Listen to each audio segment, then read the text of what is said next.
Përshëndetje dhe mirë se vini të dashur ndjekës në podcastin ton Rishtazi. Temë diskutimi e këtyre ditëve ka qenë dhe në një farë mënyrë ende është Kongresi i Bashkimit Demokratik për Integrim, çfarë në të vërtet solli dhe cilat ishin risit. Nga diskutimet dhe debatet se në të vërtet është bërë një ndryshim, komentet janë nga ana tjetër se në fakt gjithçka ka qenë një teatër dhe një fars. Por si shihet në opinion nga vëzhguesin këto lëvizje? Për të diskutuar këtë, kam kënaqësinë që në studio të kem një nga njohësit të mirë të skenës politike, ai është Petar Arsovski. Ju blagodaram što si del od podcastot Rishtazi. Naziv hvala na поканата.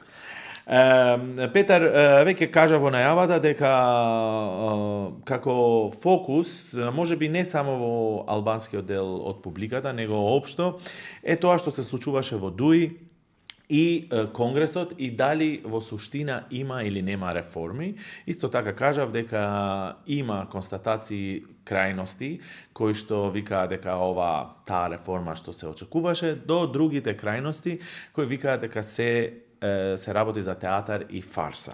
Па моето прво прашање за тебе е дали резултатите од локалните избори во суштина ја притиснаа Дуи да направи стварно некаква реформа? Секако дека резултатите на локалните избори влијаат на потребата на Дуи за некакво ребрендирање. Ние не знаеме дали Дуи ќе се ребрендираше и без резултатите на локалните избори, бидејќи тоа веќе еднаш го имаат. Се имаат обидено да направат со зелената агенда и зелената трансформација, но секако дека падот на бројките и растот на рейтингот на Влен влијае на тоа Дуи да почувствува по-акутна потреба за некакво ребрендирање и промена. Сега како што видиш, некои велат дека таа промена е доволна, некои велат дека таа не е доволна. Во основа треба малку да се почека да видиме како ќе реагира политичкиот пазар на тоа, односно гласачите албанци, бидејќи ние гледаме некакви кадровски промени кои на првиот конгрес кој е најмногу кадровски, тие најавуваат и втор конгрес кој ќе биде програмски, нели? Тематски, така. Тематски, да. Има доста промени, како што цитираше самиот Дуи кај новинарите, 82% од нели раководството било сменето, само забораваат дека Ахмети е 90% од раководството на Дуи. Се разбира. И се прашање е дали Дуи можат во овој момент да одат на такво ребрендирање да го сменат и Ахмети. Во основа тоа е суштинското прашање. Океј, и ова ќе го дискутираме секако. Очигледно тоа што видовме и од тоа што прочитавме, но еве и во брифингот каде што бевме заедно, визуално има промена. Дури во таа соба каде што често нели сме биле во различни настани или пресконференции или тоа што сме следеле, веќе визијата, Па така на главната маса, различни луѓе сега. Различни луѓе. Каков импакт тоа дава? Дали реално има промена или само е шминка, еве како што викаат опонентите? Сигурно на почеток е политички маркетинг.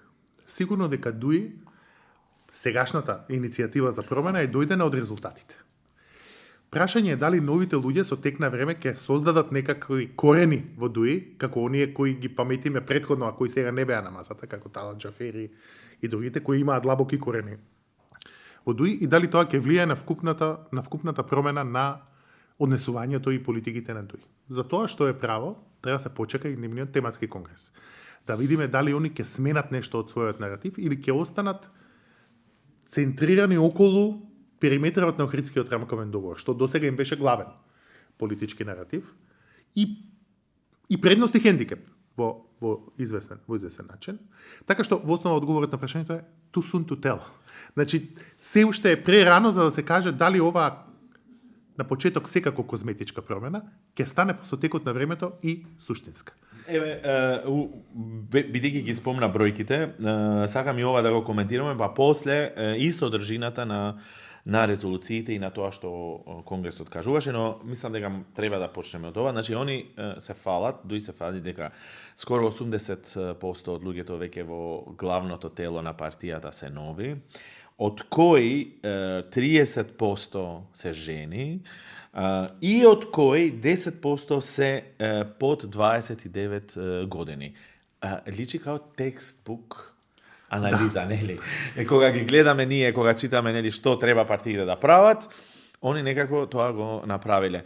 Моето прашање е ќе рефлектира, а ти ги знаеш, си работел со нив, со повеќе луѓе, си работел со многу луѓе, дали според тебе електоратот ќе реагира на ова вака, ако ги гледаш бројките, прогресивни промени?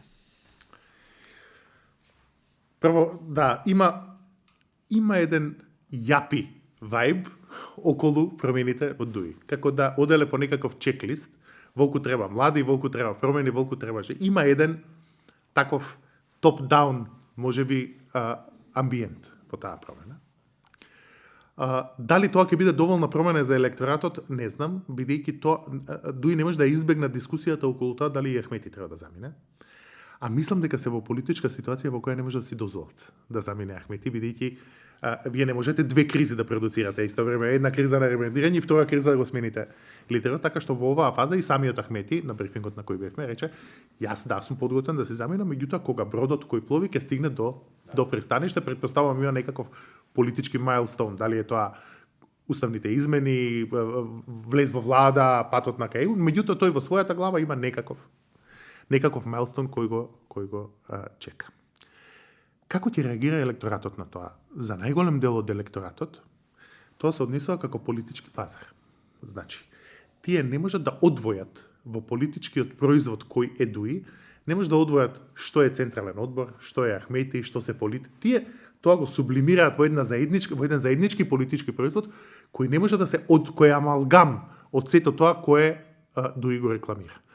Тие еден дел од својот политички производ ребрендирале, но останатите делови ми остануваат да се дозавршат и на крајот најважно е која ќе биде нивната политичка доктрина нова. Тие очигледно е дека мора да најдат нова политичка приказна. Тие тоа се обидува неколку пати, имале ДУИ некаков стожер. Прво беше Охридскиот ранковен договор, па потоа беше албанец премиер ПСЕО, кампањата, па потоа зелена агенда, па сега нов национален договор, нели, за напредок. Многу е важно дали тие ќе погодат новата политичка доктрина да на електоратот му се допадне. Односно, дали нивните хипотези кога ја промовираат таа доктрина, а тоа е дека албанците повторно се чувствуваат полошо во оваа држава, повторно се чувствуваат како гости во сопствената држава, дали е тоа вистина, дали нивната проценка за тоа е вистина и дали и како албанците ќе реагираат на нивната нова доктрина.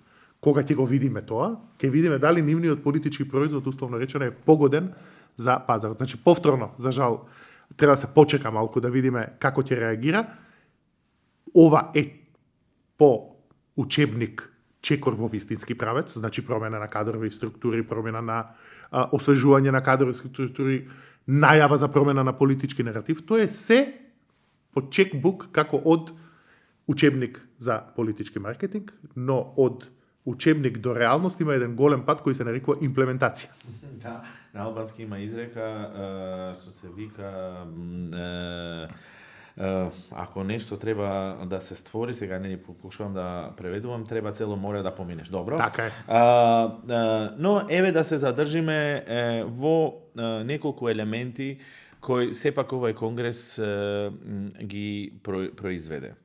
Првото тоа што вика ДУИ и вториот момент тоа што може би е најбитно, Ахмети и неговата роља. Но ќе почнам со националниот договор. Значи, ДУИ сега вели дека ние не мора да значи дека сакаме да бидеме дел од власта или од владата.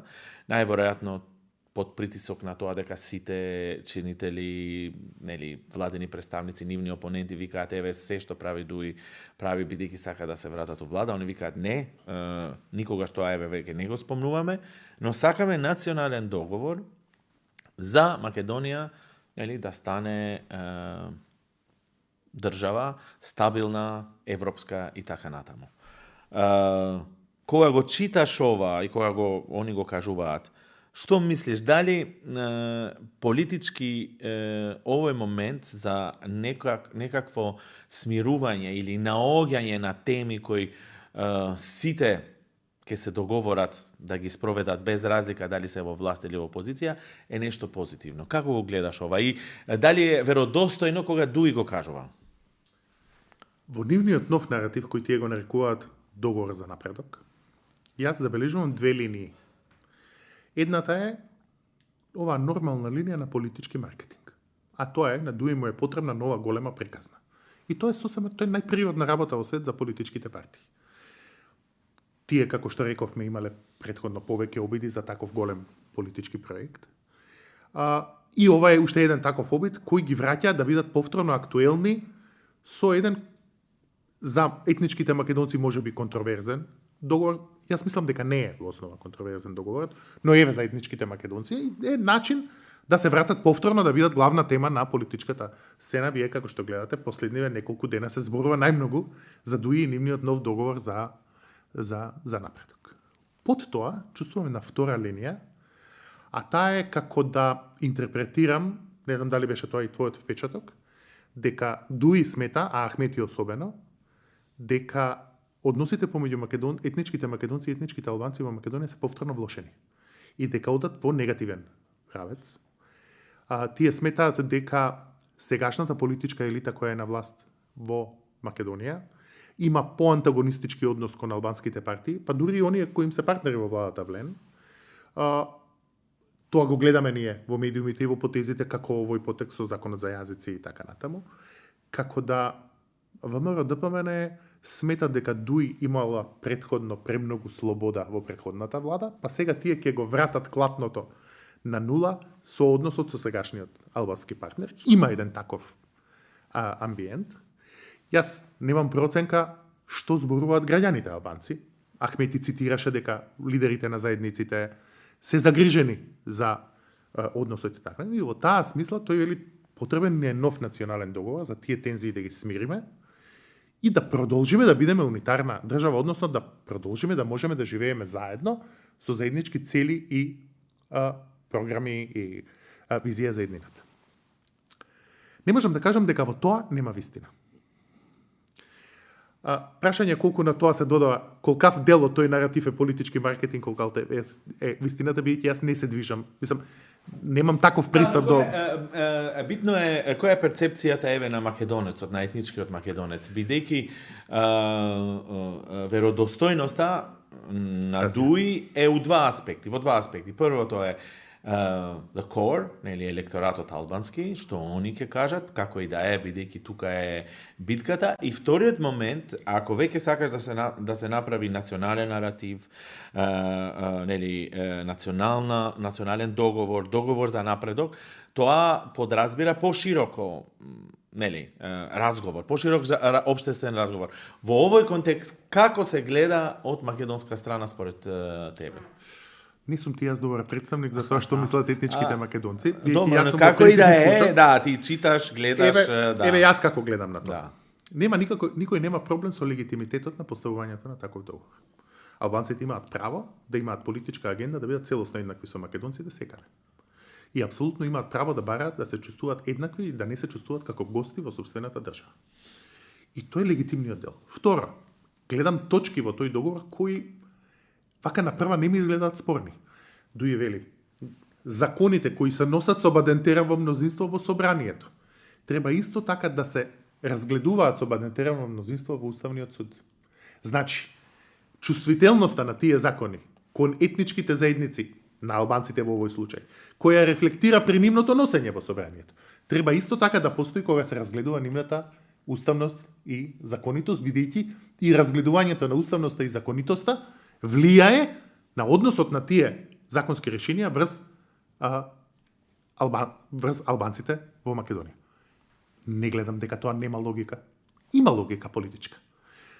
Сега, второто прашање кое вели да се бира влада со бадентер, во претходниот период се појавија повеќе идеи како во основа концептот победник со победник да се пренесе при формирање на влада. Тоа е во основа правен механизам на Дуи, кој сака да го врати концептот победник со победник преку некое законско решение за формирање влада. И имаше повеќе идеи во минатиот период кои се појавија. Почнувајќи од бадентер при носење влада, преку овој концепт победник со победник, па дури со идеи за дводомно собрание, со македонци и други заедници, албанци, победник во едното собрание, победник во другото собрание, заедничка влада или двоетажно носење на закони и така натаму и така натаму. Не сум сигурен дека уставотворецот во видот на Охридскиот рамковен договор не го изоставил делот од Бадентер при формирање влада, може би намерно. Зошто? Македонија досега се движеше во како еден етнички паралелизам. Што значи тоа? Македонците гласаат за македонци, албанците гласаат за албанци. Потоа, владата обезбедува превод. Значи, албанец да може да се обрати на суд на албански јазик било каде во Македонија и така. И се е тоа окей за албанците полесно да функционираат во системот. Но, нуспроизводот на тоа е, државата ни обезбедува да си тераме два паралелни живота без никогаш да се интегрираме суштински, затоа што таа ни преведува, така што може комшија еден македонец и комшија албанец цел живот да поминат. Никој никогаш да не си го научи јазикот и така. Јас тука имам радикално мислење. Јас сметам дека македонците во општините каде што албанците се мнозинство треба задолжително да учат албански. И обратно. Дека албанците каде што мнозинството се македонци на цела територија треба да учат македонски. И мислам дека е едното пристап кон паралелизам, другото е пристап кон интеграција. Сега, ако е тоа така, прашањето дали ние треба да се движиме кон предизборни коалиции. Може да се случи албанците да изберат партија со мнозинство и македонците да изберат партија со мнозинство, кои потоа по принципот победник со победник мораат да работат заедно, а нивните програми се диаметрално спротивни. Ама абер немаат една со друга. Да, но еве контрааргумент ќе биде политиката е уметност на компромисот, така да тие ќе ги сплотат програмите и ќе направат влада, но од Алба Што се случува кога ќе сплотите програми? Еве Влен имаше најава пред влада за 6 месеци ЕУ, влезе кај поголем партнер, а абер нема. Но тука контраргументот е поготово од албанска страна е дека овие програми понекогаш се фиктивни. И ова важи за сите политички партии, ова е слика на недовербата кон политичките партии, каде повеќето луѓе викаат они прават програми и се до тоа, се додека стигнат до влада. После, што ќе им каже македонскиот представник, тоа ќе прават. Исто има и вакво видување. Но пред да влеземе во овој момент, сепак прашањето е, ајде вака по-конкретно, дали ќе може ДУИ не само да го спроведе, но дали ќе може да ги седне во една маса сите политички чинители да ја дискутираат идејата за Бадентер, значи да се употреби Бадентер при гласање на влада. Тука го гледам најголемиот ризик во сегашниот наратив на ДУИ. А тоа е дека антагонизацијата на политичката сцена, не зборувам само помеѓу македонци и албанци. Вие гледате во полоши односи се ВМРО, ДПМН и СДСМ од било кога. Во полоши односи се Влен и ДУИ од било кога. Значи има една фрагментираност и една поларизација на дека таквиот нов национален договор може да биде искористен како изговор за аргумент ете ги националистите се појавија повторно и всушност да дојдеме во еден полош политички дискурс одошто пред појавувањето на таа идеја. Јас мислам дека во моментот нема амбиент за сите политички партии да седнат на маса и трезвено да разговараат дали ни е потребен нов национален договор. Но мислам дека тоа време ќе дојде релативно брзо. Зошто така мислам? Мислам дека главната разлика помеѓу македонците и албанците не е во тоа дали сакаат борба против криминал и корупција. Двете етнички заедници го сакаат тоа. Дали сакаат подобро здравство. Двете етнички заедници го сакаат тоа. Подобра економија, повеќе инвестиции во инфраструктура, подобро образование, поголем напредок во својот, сите тоа го сакаат. Нашата главна разлика е што? Безмалку 95% од албанците велат уставни измени веднаш и продолжување на преговорите веднаш, безмалку 2/3 од македонците велат ако изборот е бугари во устав или откажување од ЕУ, ние избираме да се откажеме од ЕУ. Тоа не се нијанси во разликата помеѓу тоа како ја замислуваме државата во наредните 10 години. Тоа се диаметрално спротивни ставови. Но, мислам дека со зачленувањето на Албанија во наредните 2-3 години во ЕУ, гледаме дека има Еди Рама има еден многу агресивен пристап во тоа, ги прифаќа сите компромиси, целосно државата е посветена на тоа и таа трансформација во Тирана и во Албанија се гледа. Тоа кога ќе се случи, тоа ќе влијае на албанците, значи ќе ги зголеми тензиите за ЕУ.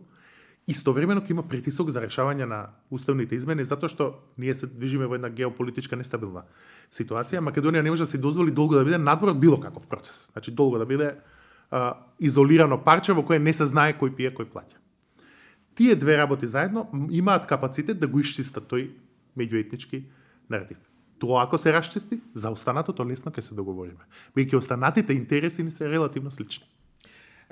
Да, но дали мислиш дека има политичка класа, и сега зборувам општо, не само за конкретната влада, ама нели сепак фокусот е тука, дека за жал кога ќе има неуспеси, етничките теми ќе излезат повторно при дискусија. И ова кога го кажувам, кога се дава ваков предлог да се отвори општествен разговор за некаква битна промена како што е уставот, а тоа би значило за тоа ќе разговарат, ќе мора да разговарат и за други. И сега кога имаш ваков амбиент каде што за сите работи крив ти е некој друг, а не ти самиот, тогаш дали овој предлог ќе се земе како претња, како изнуда. Да, како изнуда, како агресивност.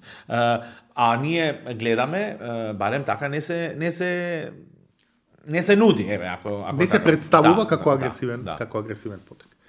Сигурно дел од сегашната власт ќе го дочека тој предлог на нож.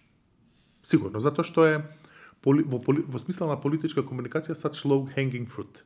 Значи толку едноставно и податлив за политичка кампања.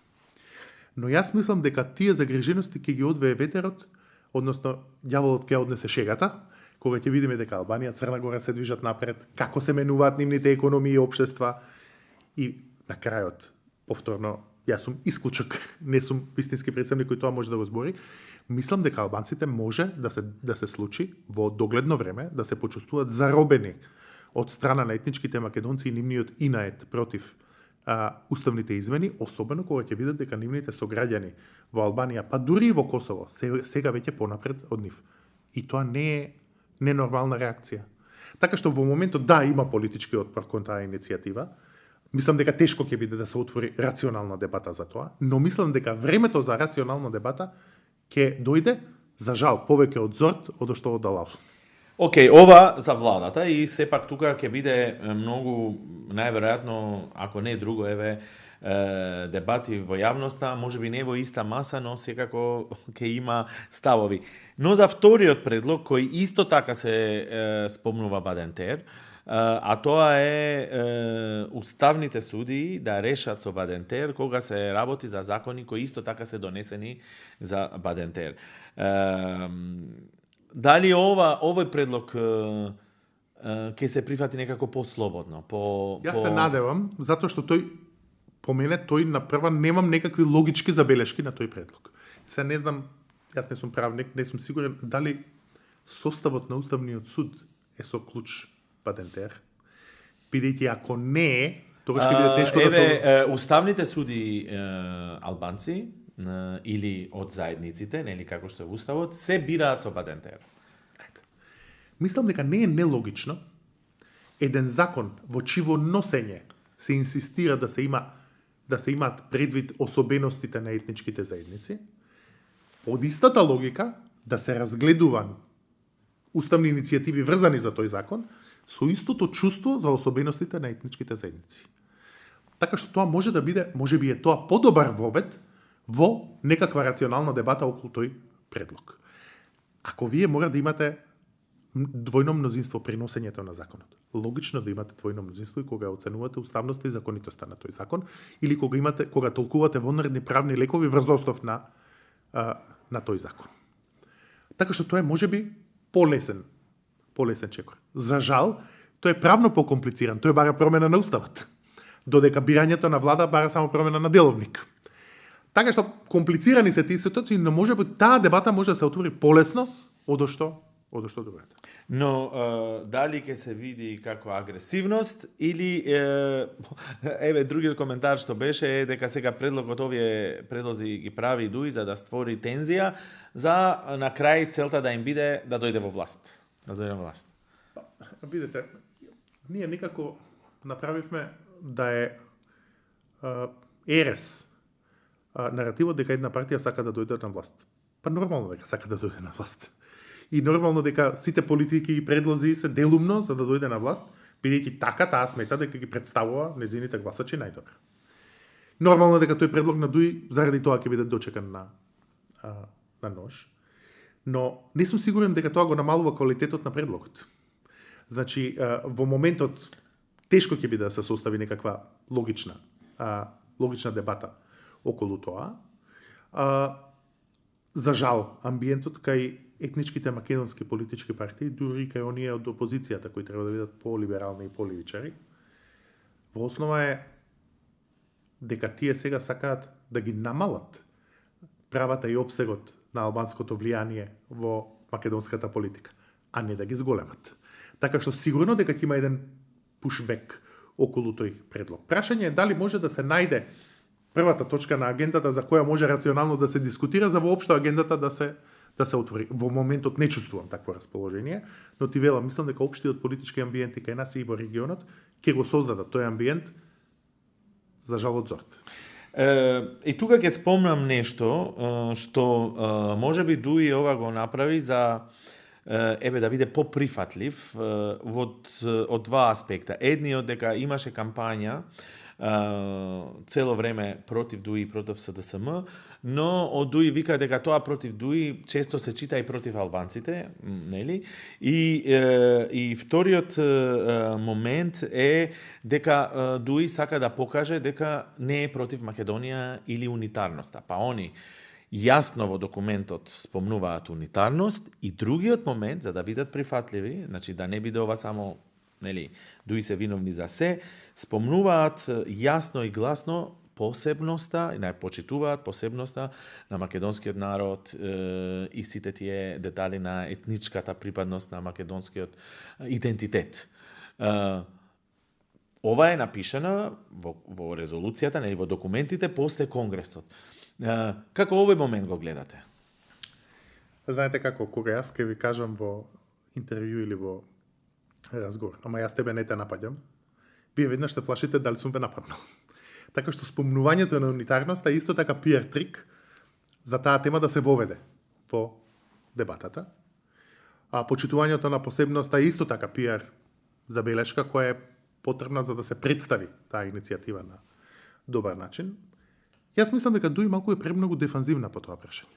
Не гледам зошто било која партија на албанците би се објаснувала зашто сака да ги унапреди правата и можностите на албанците во Македонија. А за да не се прифати агресивно тоа што така е. Тие имаат можеби да створи не само тие, сите тоа го прават на некој начин да не стварат агресивен амбиент кај сите граѓани за после политичките партии да се плашат да преземат чекори бидејќи ќе речат сега повеќето граѓани ова не го поддржуваат и ние не може законско решение да донесеме сега пример, нели? Во досегашниот политички дискурс на Дуи најмногу му одговарала улогата на заштитник на албанците од македонците. Вие за да се представите како заштитник и да ви расте рейтингот како заштитник, мора некој да ве напаѓа. Така што Дуи, сигурен сум дека Дуи кога би бирал политички наратив, би избрал малку поконфронтацијски политички наратив. Проблемот нивен е што сега и безмалку половина од албанците сметаат дека Дуи не се вистински представници на албанците. Кога би биле само македонците и албанците би биле амбивалентни кај Дуи, што беше случај до пред последните два изборни циклуси, тоа е комотна позиција за Дуи. Но сега има проблем што едно сериозно парче од албанците, безмалку половина, можеби 40% од гласачкото тело, и тие сметаат дека за време е нешто ново да се појави во ликот и делото на Дуи. Дали Дуи да се смени, да се појави некаков нов репрезент. И јас мислам дека мекиот јазик на Дуи и што се вели дувањето на јогурт при предлогот на оваа иницијатива е повеќе однос кон половината албанци, одошто кон македонците и како македонците тоа ќе го доживеат. Дуи би сакал да направи нешто што ниту еден албанец не може да го осуди или да каже за нив е пострашен наративот, тие тоа го прават од политички опортунитет, одошто премногу е остар кон македонците. Тој вториот им одговара. Но еве тука уште еднаш прашањето, дали кога се спомнува унитарноста на државата, значи викаме унитарна ќе биде Македонија, стравовите на македонците, нели, паѓаат на некој начин, бидејќи рече добро, никој не сака да направи нешто друго. Федерализацијата, ако се спомне, нели, тоа е страв и огромна тензија. И вториот момент, кога јасно се кажува дека еве го почитуваме идентитетот и сите посебности на македонскиот народ, дали е тоа доволен терен да каже сега еве главните работи ние ги прифаќаме, нема проблем, но се што е сега надре може слободно да дискутираме без никаков страв дека нешто друго има позади тоа. Може да функционира тоа. Тој етнички популизам кој Дуи го вградил во текстот, во преамбулата на својата иницијатива, може да ги олесни дел од стравовите на македонците, меѓутоа имате предвид дека најголем дел од тие стравови се нерационални. Тие се стравови кои се појавуваат од етнички и национален комплекс кој нема врска со политичката реалност.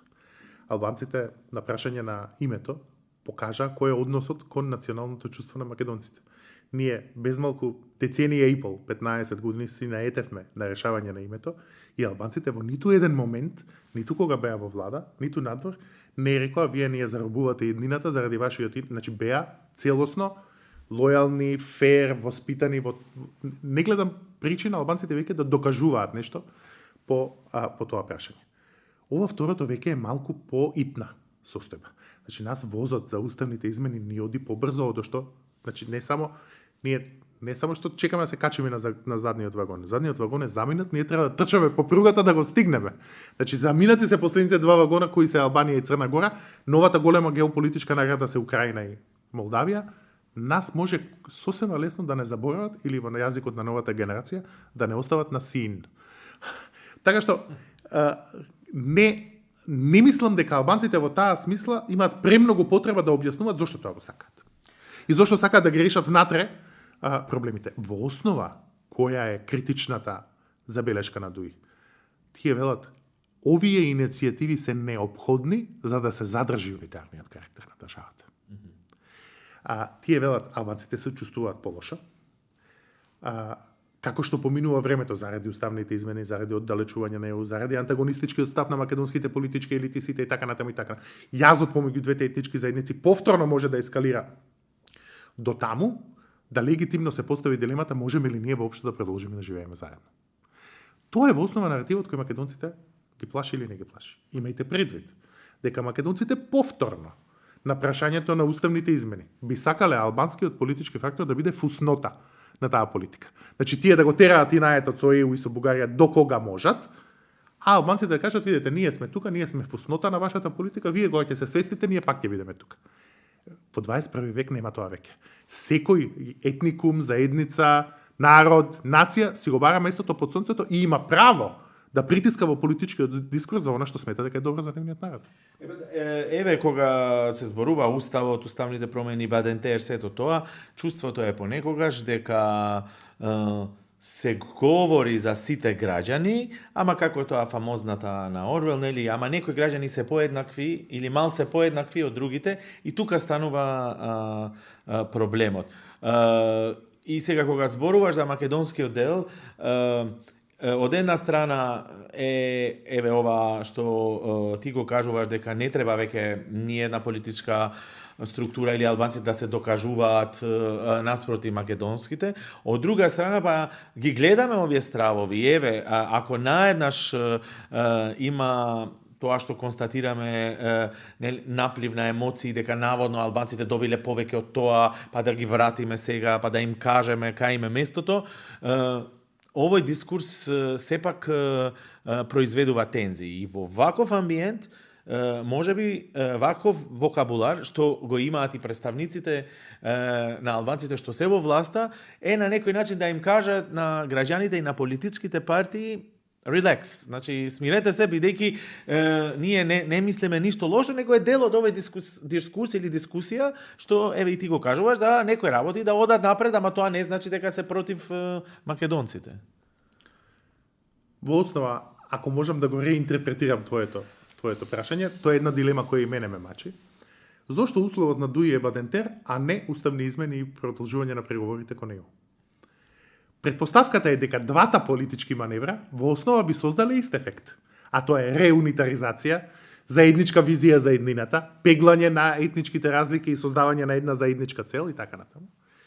Тука влегува вториот момент на политички маркетинг, дуи покомотно се чувствува да разговара за етничките и колективните права на албанците, сметаат дека е тоа повеќе нивна зона на комфор, одошто пробив кон ЕУ.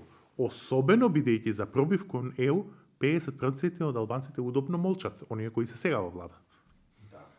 Сега, бидејќи има без разлика што сме подкаст, сепак имаме една рамка времена, сакам да го зборуваме тоа што е можеби најбитно, сакам да те прашам. Ахмети. Во почетокот кажа, без разлика на процентите и промените, во суштина 90% од партијата е Али Ахмети. Како го гледаш од таа перспектива цела ова промена? Дали ова значи дека Ахмети почнува да сваќа дека можеби неговиот дел во политиката ќе заврши на некој начин и заради тоа ги прави овие промени за да остави некаква партија структурирана како што и треба, или е тоа што опонентите му викаат дека еве сега има нови луѓе кои ќе му бидат верни и со нив ќе владае уште повеќе?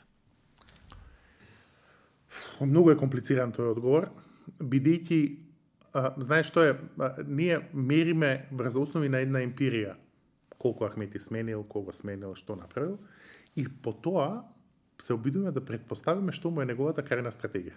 Дали воведувањето на нови луѓе е вовед и во негова смена, која тој би организирал, или е тоа вовед во всушност, еве ја ги сменив сите освен себе, како што правеше Мило Ѓукановиќ, како што правеа многу лидери на Балканот, обидувајќи се да го амортизира незадоволството преку други политички жртви, сите не чинат освен јас. Што е проблемот при таквата хипотеза? Која и да е стратегијата, тој вака би се однесувал. Пак би ги сменил прво младите, па после тоа или ќе продолжи со негова смена, или ќе застане. Јас мислам дека голем дел од политичарите на Балканот, вклучително во овој случај Ахмети, тешко фаќаат приклучок со политиките на 21. век.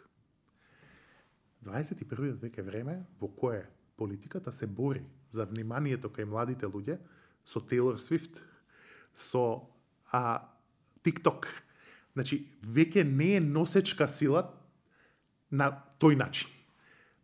Политичарите, голем дел од левичарските политички партии, каде ги вклучувам и СДСМ и ДУИ, некако изгледаат анахроно во 21. век. Тоа се партии кои се устроени за една либерална, глобална политичка ситуација, кај што луѓето имат доверба во институциите, кај што се легалисти, кај што политичките разговори се водат тет-а-тет со цигара или во ходник, кај што митинзите се главни, структурите на... Ние живееме во сосема различно време. Живееме во време во кај што имате фриленсери, кај што имате AI, луѓето немаат доверба во институциите, политиката се води на Facebook и на TikTok. Голем дел од старите политички лидери едноставно биолошки не може да го направат тој чекор. Ахмети ќе се соочи со истиот проблем.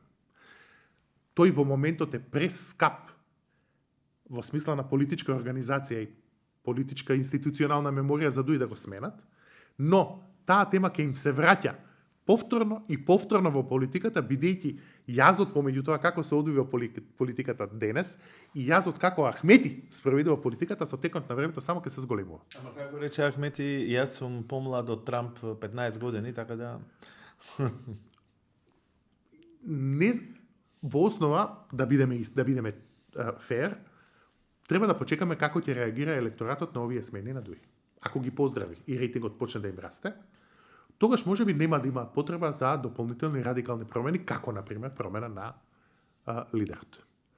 Мојата проценка е дека на почеток рейтингот ќе почне да им се поправа, но вистинскиот одговор на електоратот ќе го добиеме кога ќе го направат својот програмски конгрес и кога електоратот ќе види кој е новото лице на ДУИ. На втора топка, која ќе заврши програмскиот конгрес, кога ќе се види новата доктрина, новата политичка идеологија, дали ќе најдат нов приклучок во јазикот на 21. век, кој реферира на новите политички движења, тогаш ќе можеме да дадеме со сигурност оценка дали овие промени се доволни или не се доволни, мора да го вклучат и врвот на ДУИ. И за крај, ова прашање ми е во контекст на Ахмети.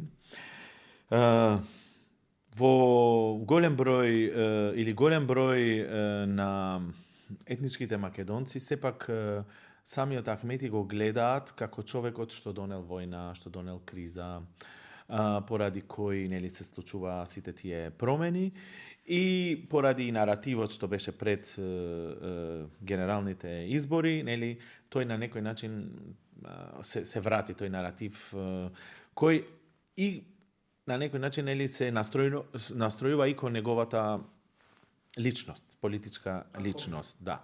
Прашањето ми е, ако веќе зборуваме за промена, ако ДУИ го нема Ахмети како лидер, а ги предложи овие промени, како што е Бадентер во Уставниот суд или Бадентер при гласање на владата, дали ќе поминат полесно? Дали Ахмети се уште е тој трн во окото на македонците? Иако тој зборува за унитарност, за посебноста на македонците, зборува за договор за напредок, каде сите ќе се вклучат, што вака ако гледано глобално е многу позитивно за сите, без разлика, кој го кажува. Сега зборавме последните 15 минути за тоа дека Ахмети е анахрон во новата политичка сцена, меѓутоа сепак парадоксално моето мислење е дека Ахмети е асет, дека е плюс во овој договор, а не минус во промовирањето на овој договор. Точно е дека неговиот имидж кај етничките македонци и другите политички партии може да ги инхибира. Меѓутоа, треба да бидеме искрени. Ваков вид договор нема шанси да се прифати на друг начин, освен во ЗОРД. А Ахмети е подобар во создавање ЗОРД од било која друга алтернатива на ДУИ во моментот. Но дали тоа ќе предизвикува отпор? Да, отпор и... Ама отпорот го има и секако. Ахмети сепак има пристап до политичките елити подобар него некој нов што би го донеле одошто било кој го видовме на таа главна маса на брифингот. Може полесно ги собере, на сите може да им заврати телефон. Има меѓународни сојузништва. Има механизм, има можност да направи план Б, како што рече тој. Мислам дека во овој политички амбиент таков договор ќе се создаде само од ЗОРД, а политички притисок и ЗОРД сепак во овој момент повеќе капитал има да создаде Ахмети од било кој друг на таа маса. Добро, тука ќе завршиме, бидејќи може да отвориме и други теми, но тоа би било доволно за овој разговор и подкаст. Но со тој завршеток дека сепак можеби најголемата промена би требало да се случи и да ја видиме не само кај луѓето, бидејќи тоа на некој начин се гледаше, но што програмски ново ќе донесе, па тоа можеби ќе биде предмет за друга анализа. Петар, ти благодарам многу што беше дел од Риштази. Да. Тадашун декас дојчем што ни баш би седиме Петар Арсовски, аналист нјо си ретанаве политике, т провокуара круесишт га реагимет жвилимеве бренда бъде изде конгреситен бајтур га кјо парти. Подкаст е радост да ви съришт радост театър, дерия тере, га уназим Рашид Мирупавше.